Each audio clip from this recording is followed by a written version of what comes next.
Hi, in this video, I'm going to be deriving an expression for the density of a wooden log floating in water on its side. And in the situation, we know that the log is a perfect cylinder and it's not moving. We know that we have length L of the log, radius R, and there's a maximum height between the water level and the top of the log, H. And I have that all drawn here. So if we're going to assume that the log's not moving, we can also say that the buoyant force is equal to the water displaced, which means that we can say that the mass of the water is equal to the mass of the water displaced times gravity is equal to the mass of the log times gravity. Both those gravities cancel, and we know that mass is equal to density times volume. So the density of water times the volume of the log that's underwater is equal to the density of log, which is the density of the log, which is ultimately what we're going to be solving for, times the volume of the log. And since the log's a perfect cylinder, we know that the volume of it is going to be equal to pi r squared times the length.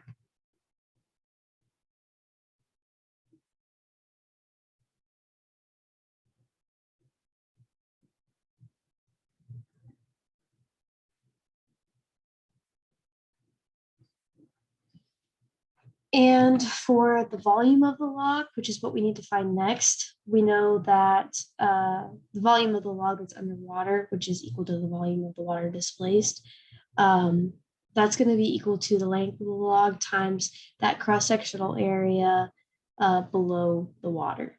So finding that area is basically going to be the big chunk of this problem, just a lot of geometry. And so I'm going to draw out the face of the log a little bit clearer to see so that we can do that next.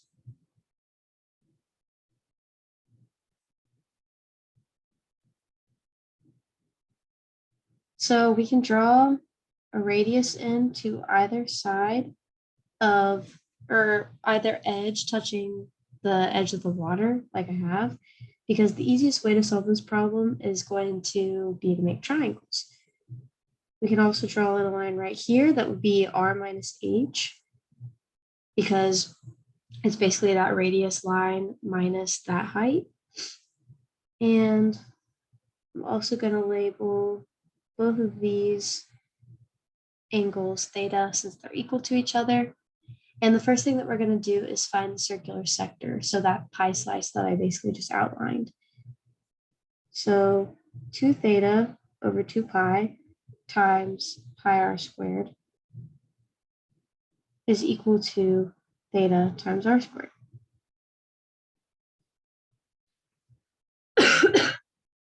And again, this is to find the area of that sector.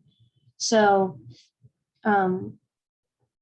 we know that theta is going to, we can use trig to find it basically. So if we use cosine, we know that the cosine of theta is going to be equal to the adjacent side over the hypotenuse. So that would be r minus h over r.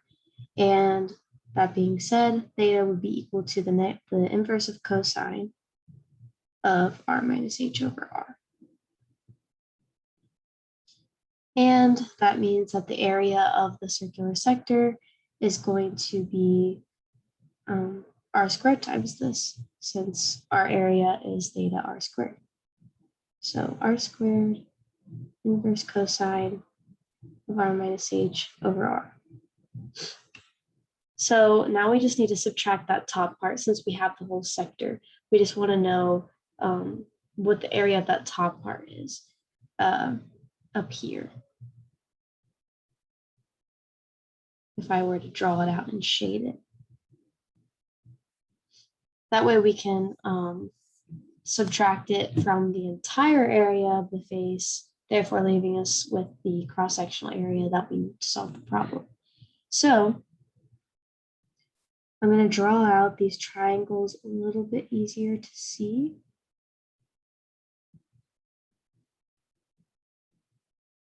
And we basically just need to find the area of each. And the area of a triangle is 1/2 times base times height. And so we'll label the bases of each of these just a random variable x. And then we'll say that the area is equal to 1/2 x times r minus h. And then we can find x using Pythagorean theorem. So x is going to be equal to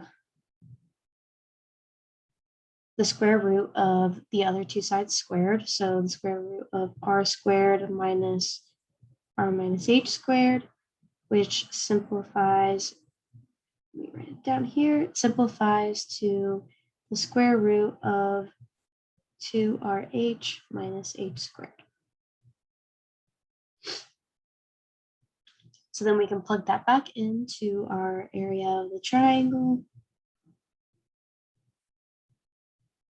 for x.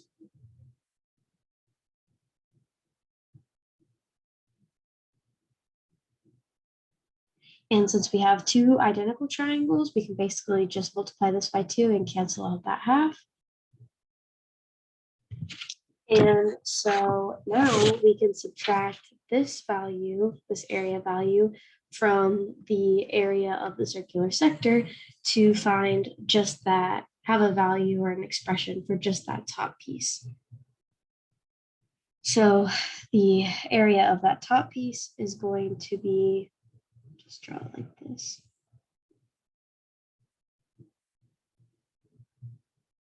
It's going to be r squared cosine, inverse cosine of r minus h over h minus r minus h times the square root of 2rh minus h squared.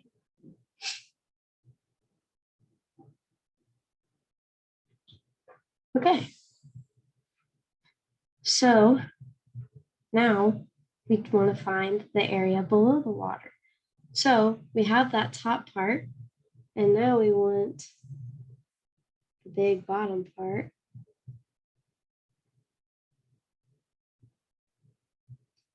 And that's just going to be the entire area of the circle minus what we just found. So pi r squared minus this value, or this expression.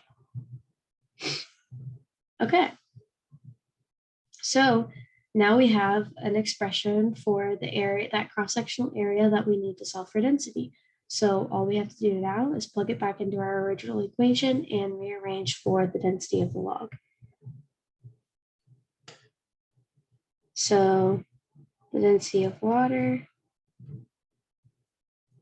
times the expression that we just derived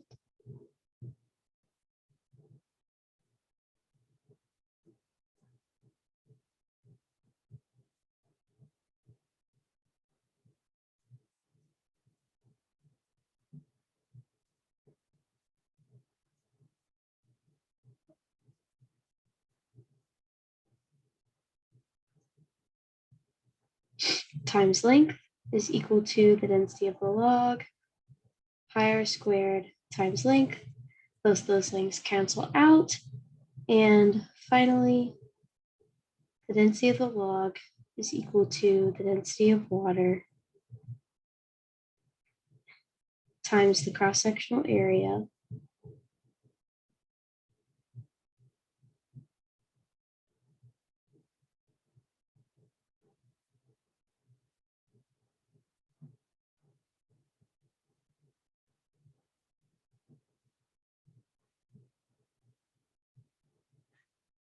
over pi r squared.